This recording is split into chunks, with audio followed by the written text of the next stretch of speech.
تلاوت کی ہوئی آیتیں 12واں پارہ سورہ ہود آیت نمبر 50 سے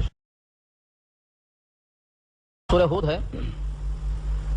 حالانکہ اس صورت میں اللہ تعالیٰ نے 7 نبیوں کا تذکرہ کیا ہے، اور 7 نبیوں کے تذکرے میں ان کی قوم کے ساتھ جو مکالمات ہوئے، پھر قوم کا نتیجہ کیا ہوا، اس پورے واقعے میں حضرت نوح کا واقعہ ان کی قوم کے ساتھ تفصیل سے آ چکا گزشتہ ہفتے میں۔ اب آج قوم عاد کا واقعہ آئے گا، حضرت ہود ان کی طرف بھیجے گئے۔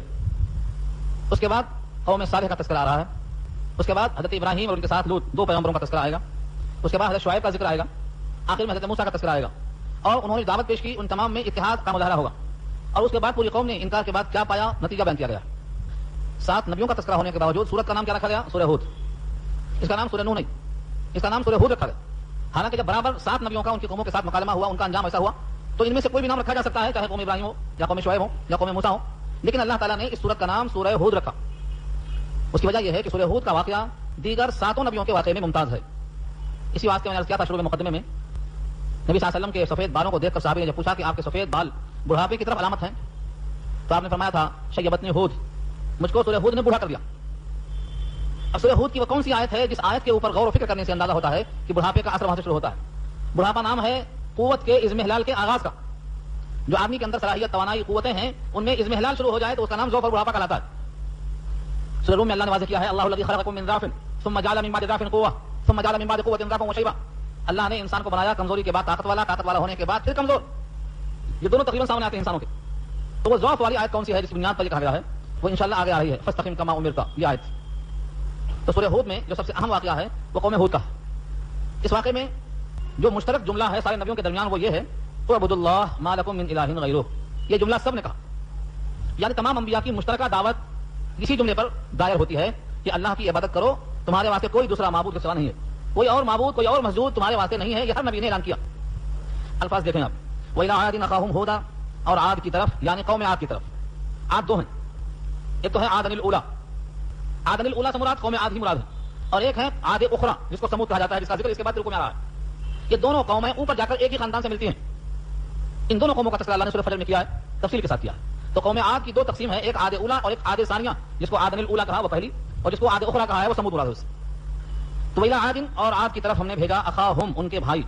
ظاہر یہ ہے کہ پوری قوم کا کوئی بھائی نہیں ہوتا، مراد ہے قبیلہ، ہم قبیلہ۔ ہودن، ہود کو، ہود علیہ الصلوۃ والسلام کو اللہ تعالیٰ نے عاد کی طرف بھیجا، اور ہود قوم عاد کے بھائی ہیں، یعنی پوری قوم ان کو اپنا بھائی تصور کرتی ہے، کیونکہ وہ قبیلہ اور قبیلے کا ہر فرد اپنے کو خاندان کا ایک فرد سمجھتا ہے۔ تو بھائی سے مراد یہاں سگا بھائی، نسبی بھائی مراد نہیں ہے، بلکہ قوم عاد میں سے ہر فرد ایک دوسرے کو بھائی سمجھتا ہے، قبیلے کا بھائی۔ جیسے قبیلے میں بھائی کی اقسام بہت ہوتی ہیں، حقیقی بھائی، سلبی بھائی جسے کہتے ہیں۔ ایک اس میں 3 تقسیم ہے کہ عینی بھائی ہے، اللہ کی بھائی، اخلاقی بھائی، اس کے بعد پھر ایمانی بھائی، عرفاتی بھائی، اور پھر بھائی، بہت سے بھائی کی اقسام ہیں۔ یہاں پر جو اللہ نے اخا عاد کہا ہے، وَإِلَىٰ عَادٍ أَخَاهُمْ هُودًا، یہاں کون سا بھائی مراد ہے؟ قبیلے کا بھائی مراد ہے، یعنی انہی کا قبیلہ تھا، اسی میں سے ایک فرد کو اللہ نے بحیثیت نبی کے پوری قوم کی طرف بھیج دیا۔ میں نے عرض کیا تھا اس سے پہلے، نبی صلی اللہ علیہ وسلم کی دیگر انبیاء کرام پر 6 چیزوں میں خصوصیت بیان ہوئی تھی، 6، جس میں کوئی دوسرا نبی شریک نہیں ہے۔ ان میں سے ایک یہ بھی تھا کہ ہر نبی کا زمانہ اور علاقہ اور قوم مخصوص ہوتی تھی، اسی کی طرف دعوت دینے کو بھیجا جاتا۔ لیکن محمد مصطفیٰ صلی اللہ علیہ وسلم جب بھی نام آئے تو سب لوگوں کو مل کر کہنا چاہیے صلی اللہ علیہ وسلم، تاکہ کچھ تو احسان کی ادائیگی ہو ہر جملے میں، اور اس میں گھاٹا نہیں ہے۔ ایک بار آپ دعائے رحمت کریں گے تو 10 بار رحمتوں کے مستحق بنیں گے، یہ وعدہ ہے۔ تو ساری کائنات کو بھیجا گیا آپ کو، کوئی قبیلہ خاص نہیں ہے اس کے لیے۔ اب جو لوگ بھی نبوت کی دعوت سے محروم ہیں وہ منتظر ہیں اپنے حق وصول کرنے کے لیے، اور جو لوگ وسائل رکھتے ہیں اگر یہ اپنا حق ان تک نہ پہنچائیں گے تو اللہ کے یہاں اس کا مواخذہ ہوگا۔ جس کے پاس جتنی سکت ہے، جتنی توانائی ہے، جتنی صلاحیت ہے، جتنی لیاقت ہے، جتنے وسائل ہیں، ان تمام کو استعمال کریں اور ان کا یہ حق ان تک پہنچائیں۔ قال، ہود علیہ السلام نے کیا کہا قوم سے؟ یا قوم اعبدوا اللہ، اے میری قوم کے لوگوں۔ یا قومی، میم پر جو زیر ہے یہ علامت ہے یا کے یہاں کسی گرنے کی، یا قومی میم پر زیر ہے، یہ زیر یہاں سے یا گرنے کی علامت ہے، اے میری قوم کے لوگوں۔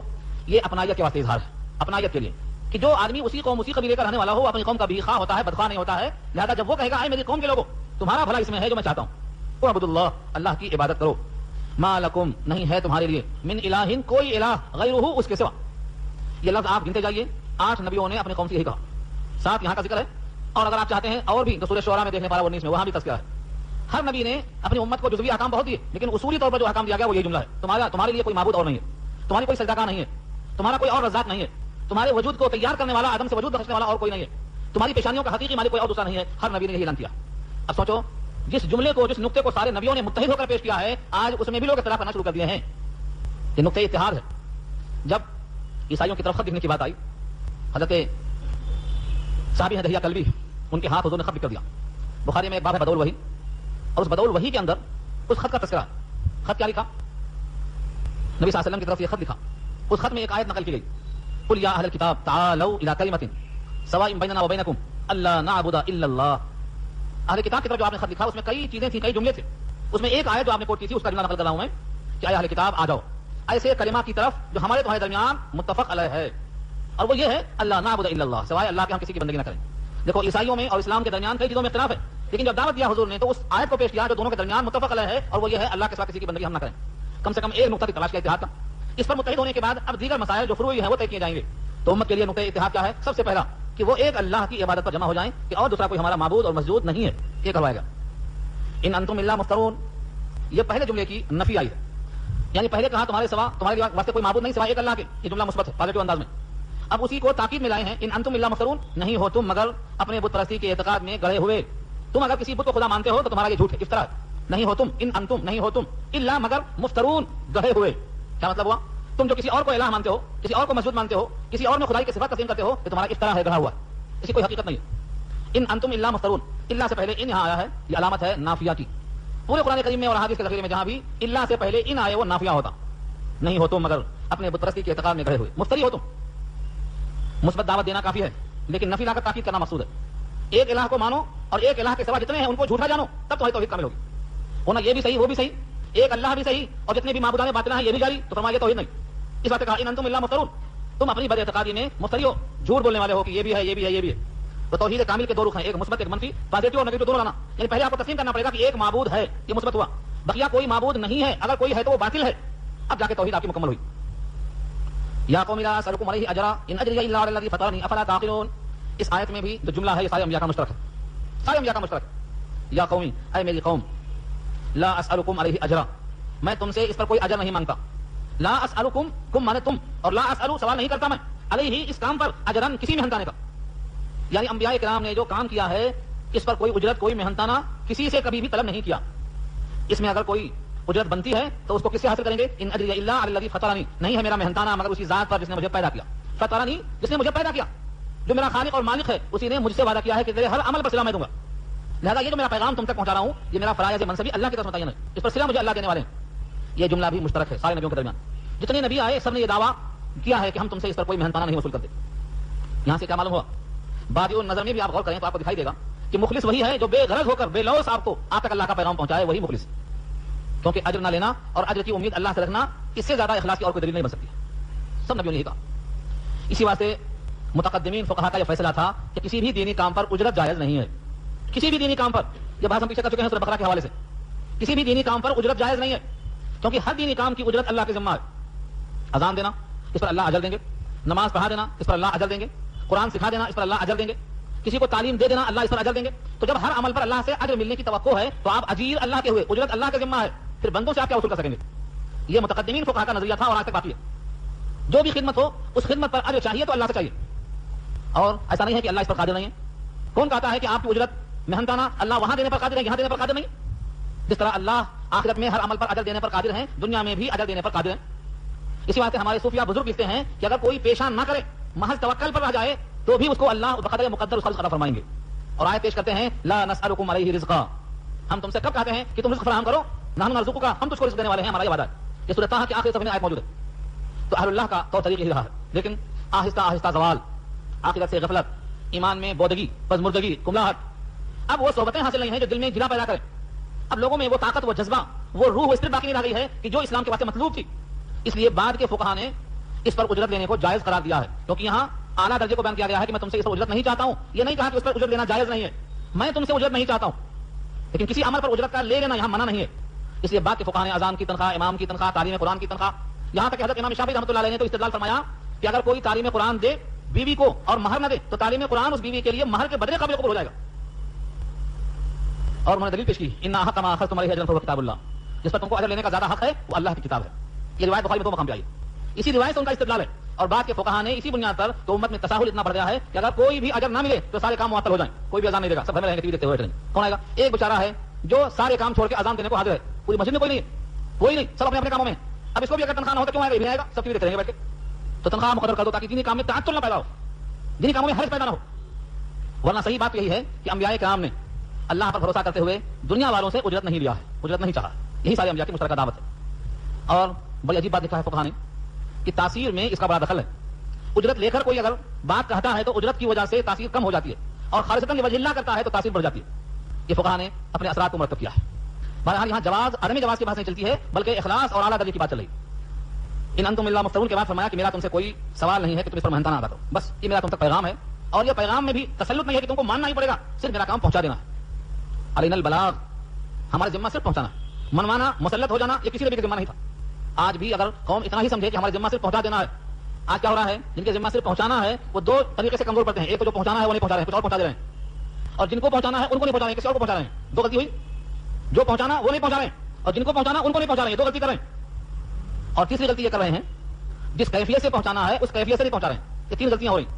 پہنچانا کیا ہے، بلغ ما انزل، جو اللہ نے نازل کیا ہے یہ پہنچانا ہے، اس کو نہیں پہنچا رہے ہیں. اور جن تک نہیں پہنچا ہے ان تک پہنچانا ہے. اور پہنچانے کی کیفیت یہ ہے وہی اخلاص کی بیا غرض ہو کر، کوئی کسی سے خواہش نہیں رکھ کر اللہ سے اجر کی امید پر پہنچانا ہے. اور تینوں شکلیں اللہ نے بیان کر دی ہیں.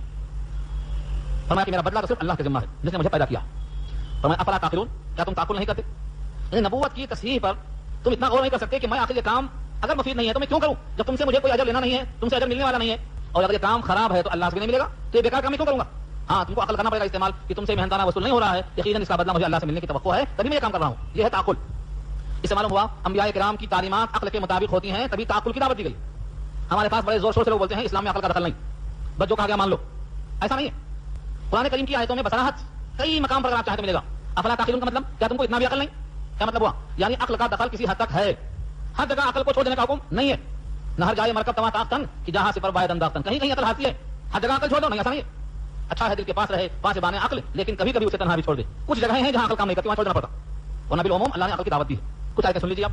مثلا یہ آیت آپ کے سامنے کہ ایک شخص تم سے کچھ محنتانہ طلب کیے بغیر مسلسل اپنا کام کر رہا ہے، اگر وہ باطل ہے تو اتنی محنت اور لگن اور دھن سے یہ کام وہ کر ہی نہیں سکتا. اس کو یقیناً اپنے کام پر یقین ہے کہ کام کیے جاؤ دام خود بنیں گے، اس لیے وہ اللہ کے بھروسے پر کام کرتا ہے. اس میں تعقل کی ضرورت ہے.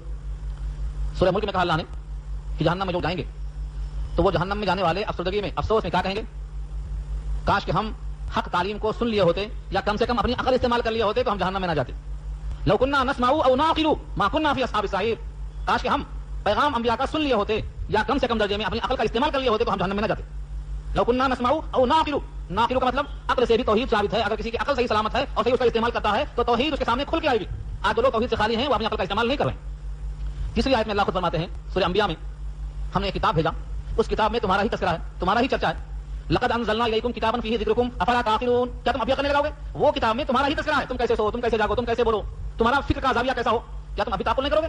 تو وہاں بھی تعقل کی بات کی اللہ نے. دو مقام پر ایک آیت آئی ہے تھوڑے سے لفظ فرق کے ساتھ، افلا یتدبرون القرآن، کیا لوگ تدبر نہیں کریں گے قرآن میں؟ ام علی قلوب اقفالها، کیا دلوں پر قفل لگا ہوا ہے؟ یہ تدبر کیا ہے؟ عقل کو ترتیب دے کر ایک بات کو حاصل کرنا. کیسے ترتیب دیں گے؟ جو باتیں معلوم ہیں، معلوم شدہ باتوں کو جوڑ کر نہ معلوم چیز کو نکالنا، یہ تدبر ہے، غور و فکر ہے. اور تدبر اور تفکر اور تعقل یہ سب ایک ہی چیزیں ہیں، تھوڑے سے فرق کے ساتھ. عقل کا استعمال ان سب میں پایا جاتا ہے. تو عقل کو چھوڑ دینا نہیں ہے، عقل کو ساتھ لے کے چلنا ہے. جو کہتے ہیں تمہاری عقل میں یہ بات نہیں آئے گی، یہ سب فراڈ ہے. ہاں عقل میں بات آئے گی. یہ کتاب ہے حضرت تھانوی علیہ الرحمہ کی، احکام اسلام عقل کی روشنی میں. احکام اسلام عقل کی روشنی میں انہوں نے ثابت کیا ہے کہ جتنے بھی احکامات ہیں عقلاً ویسا ہی ہیں جیسا شریعت میں ہے. ثابت کیا انہوں نے. یہاں تک کہ 4 بیویاں کیوں ہیں اس کی عقلی دلیل پیش کیا انہوں نے.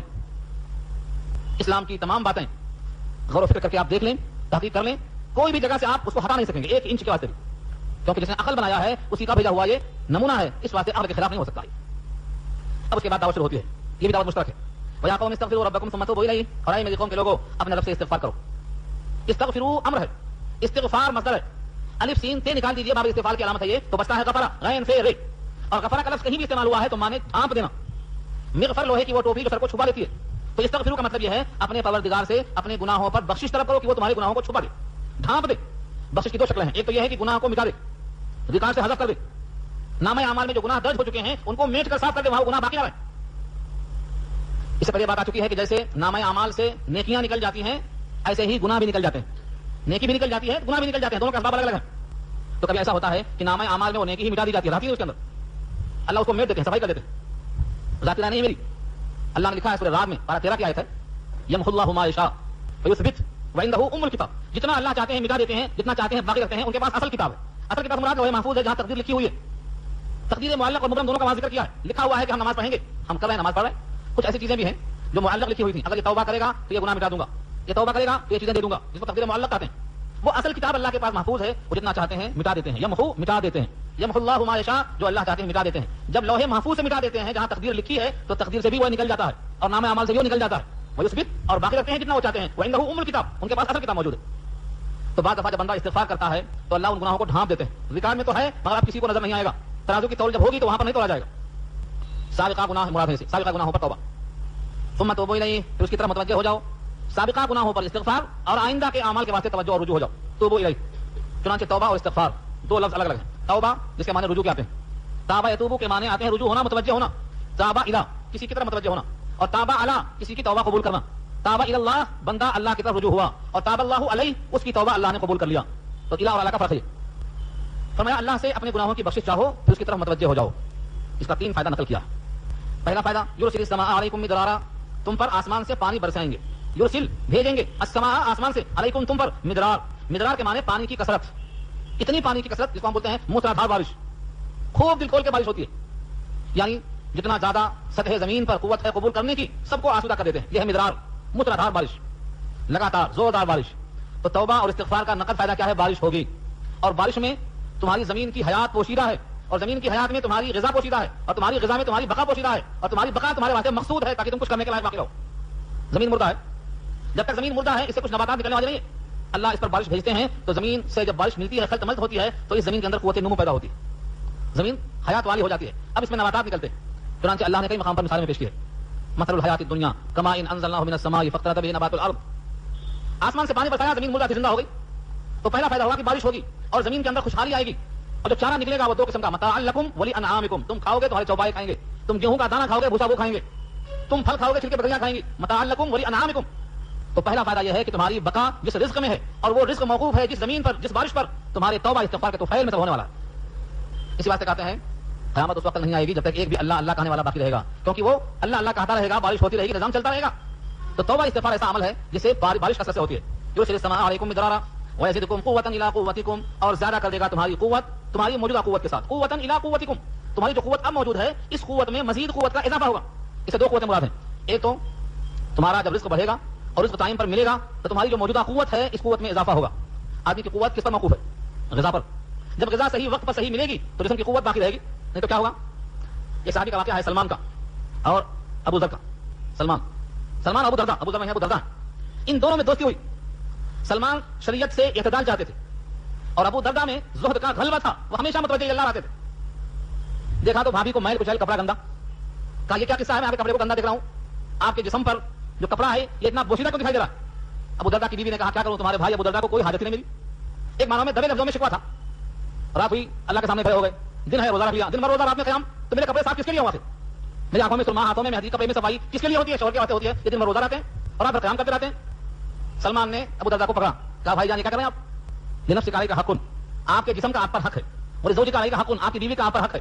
وہ نہیں مانے, دونوں مل کے گئے نبی کے پاس. نبی صلی اللہ علیہ وسلم نے پوری باتیں سنی, مسکرا دیے, اور آخر میں کہا صدقہ سلمان, سلمان کی بات سچ ہے, ابو دردہ ان کی بات مانو. حدیث طویل ہے, بخاری کے اندر موجود ہے. صدقہ سلمان, سلمان کی بات سچ ہے. فرمایا دیکھو میرے پاس بیوی بھی ہے, مگر میں رات میں کھڑا بھی ہوتا ہوں, بیوی کے پاس سوتا بھی ہوں. میں نبی ہوں, میں کبھی روزہ رکھتا ہوں, کبھی کھانا کھاتا ہوں, اور تم میں سے کوئی شخص مجھ سے آگے بڑھنے کی کوشش نہیں کرے گا. میں تم سے زیادہ اللہ کی معرفت رکھتا ہوں, لیکن پھر بھی رات میں سوتا بھی ہوں, قیام بھی کرتا ہوں, روزہ بھی رکھتا ہوں, اور کھانا بھی کھاتا ہوں. اور آگے جو فرمایا نبی کے الفاظ میں وہ سنانا چاہتا ہوں آپ کو یہاں پر, یہ کیوں لگا واقعہ میں. فرمایا اگر تم نے کھانا نہیں کھایا وقت پر اور رات میں وقت پر سویا نہیں تو تیری آنکھیں دھس جائیں گی. ہاں, آنکھیں دھس جائیں گی, اور تیرا نفس کمزور پڑ جائے گا, تیرے جسم کی جو قوت ہے مزمحل ہو جائے گی. یہ میں نے یہاں سنانے کی باتیں پیش کی آپ کو کہ ہمارے لیے رزق کتنا اہم ہے اور بیلنس اور توازن کتنا ضروری ہے. اگر آپ مسلسل جگیں گے تو جگنے کی بنا پر آپ کی صحت خراب ہو جائے گی. غذاؤں سے پرہیز کریں گے, جسم کمزور ہو جائے گا. توازن سکھایا اسلام نے اور نبی نے, توازن سکھایا. آگے فرمایا ہر حق والے کو اس کا حق دینا پڑے گا. آتو حق ہو یوم حسابہ, آیت الفاظ کے, اور جو حدیث کے الفاظ ہیں جس کے جو بھی حق بنتے ہیں اس کو اس کا حق دینا پڑے گا. آنکھیں چاہتی ہیں کہ ہم سوئیں تاکہ ہماری جو قوت فنا ہو گئی ہے اس کا بدل ہم کو حاصل ہو. آپ بالکل نہیں سوئیں گے تو کیا ہوگا؟ خلل واقع ہوگا. تو یہ قوت سے مراد کیا ہے؟ اس استغفار پر بارش ہوگی, تمہاری جو قوت اب موجود ہے اس قوت میں اضافہ ہوگا. کھانا پینا اور اعتدال پر قائم رہنا یہ اسلام سکھاتا. بے راہ بھی نہیں, بالکل دنیا چھوڑ دیا, بالکل بیوی بچوں کو چھوڑ دیا, بالکل آرام چھوڑ دیا. فرمایا نہیں, اللہ اپنے بندوں پر اپنی نعمت کا اثر دیکھنا چاہتے ہیں. ہم نے تو اسے بہت دیا ہے لیکن اس کا وجود دکھائی دیتا ہے کہ ہم نے اسے کچھ نہیں دیا. اللہ کو یہ بات پسند نہیں. اب یہاں دیکھو ان کی قوت کیا تھی. قوم ہود کی قوت کیا تھی, موجودہ قوت میں اور قوت کا اضافہ کریں گے تو قوت کی کتنی. قرآن نے بیان کیا ہے دنیا میں جتنی مخلوق پیدا ہوئی انسانوں کی شکل میں، ہر قوم سے زیادہ یہ اللہ کی نظر میں طاقت والی جماعت تھی قوم ہود۔ اس کے ڈیل ڈول جسامت، کسی مخلوق کو اللہ نے اتنا مضبوط نہیں بنایا۔ آدم سے لے کر آج تک جتنی قومیں پیدا ہوئی ہیں ان میں سب سے زیادہ جسیم جسم والے، ڈیل ڈول، لمبے ترنگے، اونچے قد والے۔ کتنا اونچا قد تھا معلوم ہے آپ کو؟ جب اللہ نے اس قوم کو ہلاک کیا ہواؤں کو بھیج کر اور دلدوز آواز کو بھیج کر، تو معلوم ہوا کہ کھجوروں کے تنے پڑے ہوئے ہیں، کھجوروں کے تنے، کانہم اعجاز نخل خاویہ، کھجوروں کے تنے پڑے۔ سورہ فجر میں گواہی دی اللہ نے، لم یخلق مثلها فی البلاد، شہروں میں اس جیسے مضبوط ہم نے انسان پیدا ہی نہیں کیے۔ ان کی مثال نہ سابقہ میں تھی نہ بعد میں تھی، ایسی قوت دے رکھا تھا اللہ نے۔ پھر اس قوت میں اضافہ کرنے کا بھی وعدہ فرمایا، یعنی تم پر لازم ہے کہ سابقہ گناہوں پر استغفار کرو اور آئندہ کے واسطے اللہ سے رجوع ہو جاؤ۔ حق بات سن کر اعراض کر کے چلا جانا، یہ مت سمجھو چلا جانا ہے، بلکہ مجرم بن کر جانا ہے۔